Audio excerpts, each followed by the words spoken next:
Hello everyone, this is Catherine A.G., aka Nerdgirlism, here again with a Film Friday vlog for y'all.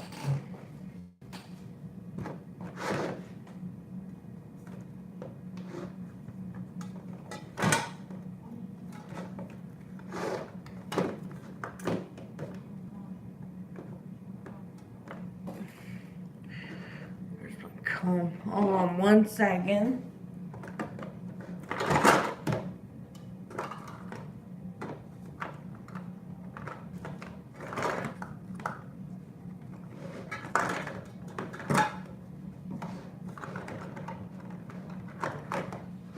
Whatever. I was trying to find my comb, but I can't find it. I'll just use my brush.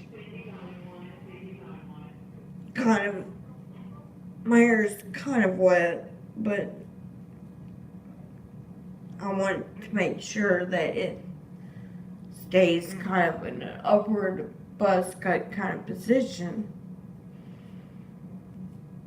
So I have to do my hair several times a day. Apply hair wax, apply mousse, apply hairspray. Everything that I need. Anyways, so I'm going to be talking today about my favorite film.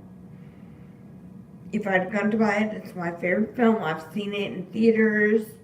It is my favorite. I don't know if the whole trilogy is my favorite as a trilogy. I'd probably have to go to Lord of the Rings. I'm not forgetting Star Wars either. I just think Lord of the Rings is a brilliantly made trilogy. Anyways.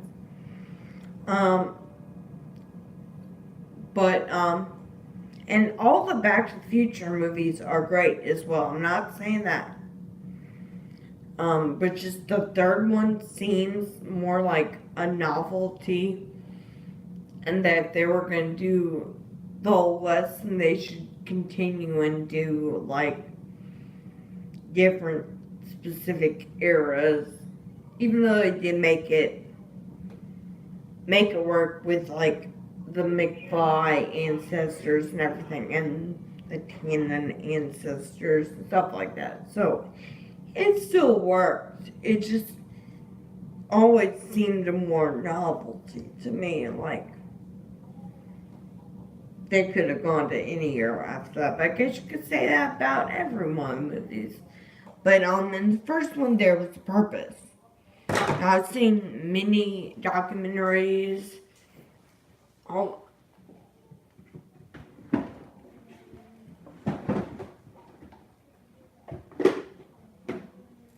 And I've watched the commentaries on Blu-rays. And basically the filmmakers wanted it to be about this kid. You know, I know that Bob Gale, one of the writers, was saying what inspired him was like seeing his father's high school yearbook and wondering if he would have been friends with them. Well, that whole thread runs through the first one, I think, a lot deeper than the other ones.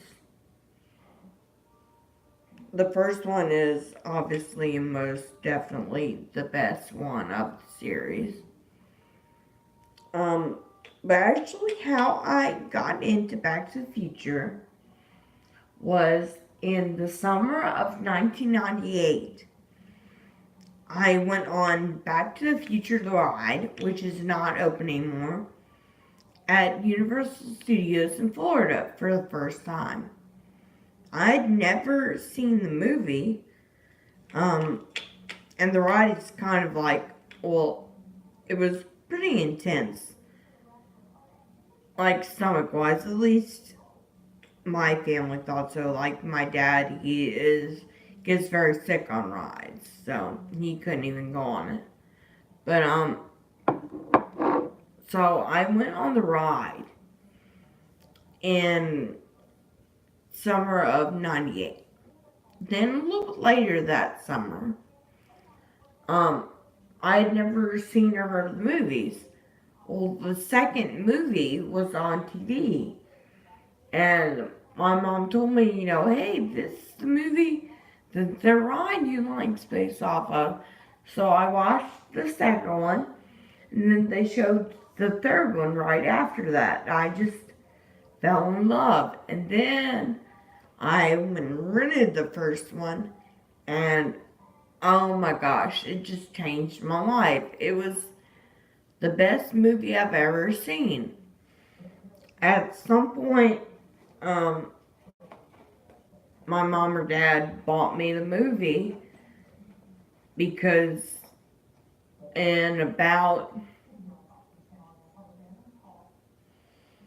a year or two's time, I stopped counting after a while, but I watched the first movie more than 1,000 times. I know I did because I kept track for a while, and some days I would watch it twice instead of just one time. So I know I've seen it over 1,000 times. And plus, like I can quote probably the whole first movie word for word.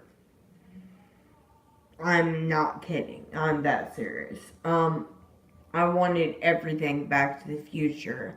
I got quite a lot of stuff. That next Christmas, whenever rolled around, that was Back to the Future related. Like I got the novelization of Back to the Future. I got lots of Back to the Future 2 trading cards. Lots of stuff that was more like prop related was just too expensive. I know at the time for my parents to get, but I would love to have the props. When I was 10 years old, one of the first websites I frequented regularly was BTTF.com. Back when they had a message board thread that was actual like threads, like it looked kind of like Reddit before they changed to a more traditional message board style. So I've been on there a long time.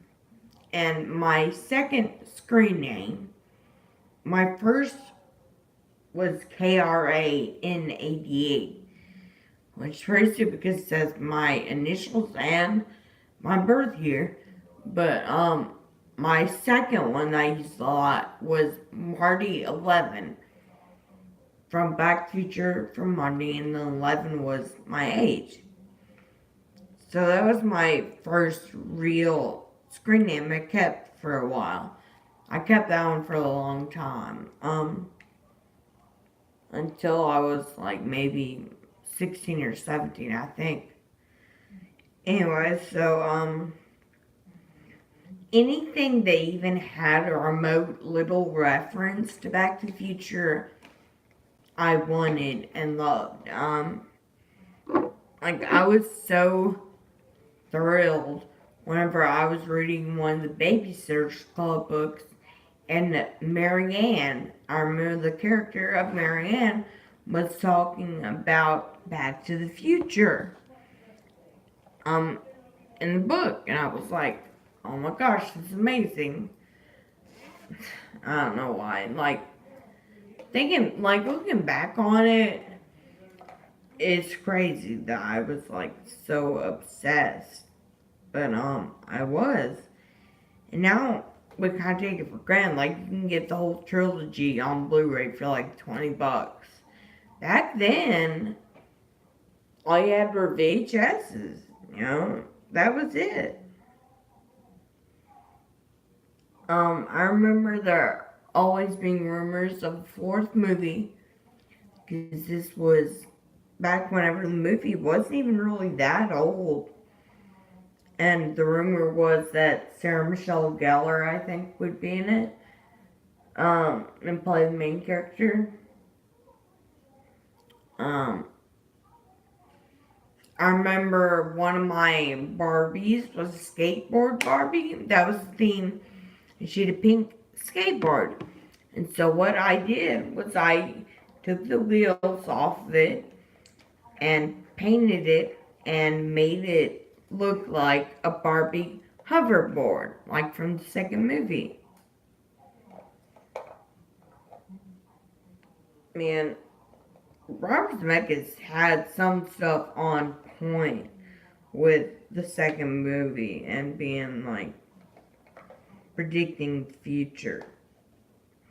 Especially with the whole like nostalgia factor of people loving nostalgia. It makes the movies more timeless, but it was really fun to see how many of the predictions kind of came true for 2015. Can't imagine. It blows my mind. It's almost 5 years ago now.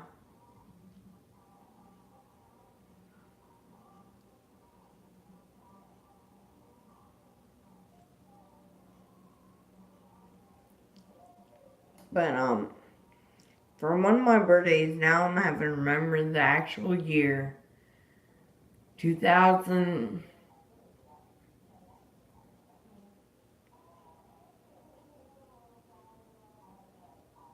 No,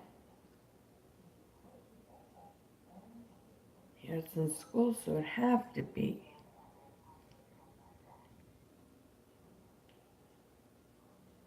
early 2015 for my birthday.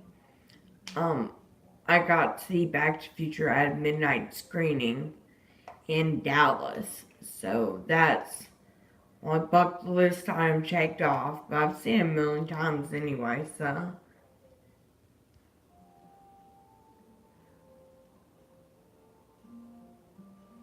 My favorite character has always been George McFly. I can relate to him the best. I myself am a sci-fi nerd. You know, I was always nervous around people, especially the opposite sex.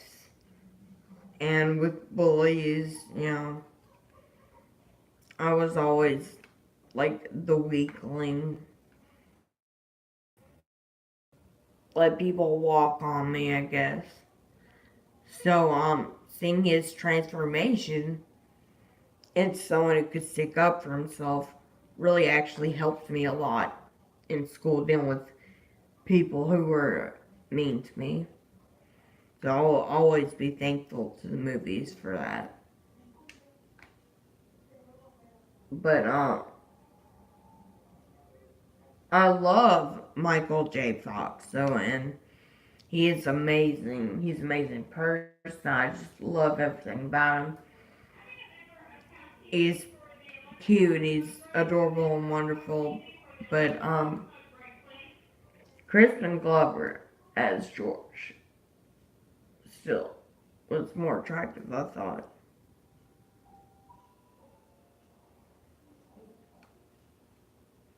And Thomas F. Wilson as Biff.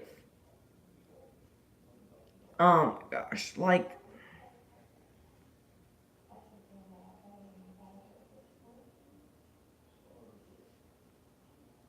he was frightening yet funny. Now I look back on it, it's actually the same way. It's kind of frightening because he's so big and intimidating, especially next to Michael J. Fox. But just he's so stupid that a lot of it comes off as just funny. So he's not too mean. But he does try to rape Lorraine, so you know.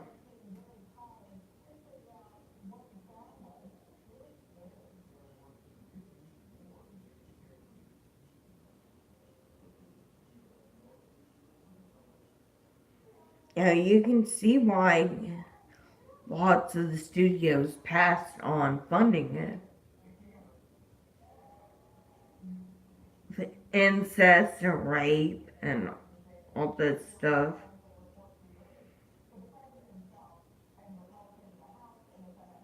But I kind of like that it's part of the story. It's not like glorified, it's just part of the story.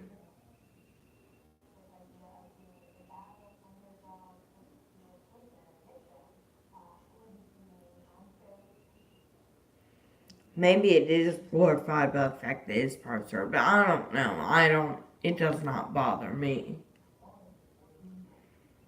Maybe I'm crazy. I don't know. Anyway, so I'm finishing up my makeup. So I'll go ahead and wrap this up. What is your favorite movie? Leave it in the comments. I might talk about it on another Film Friday vlog. Please don't forget to like, comment, and subscribe to my channel. I try and make videos every day, and if I don't, then I'm probably sick or in the hospital. So you should be a little worried.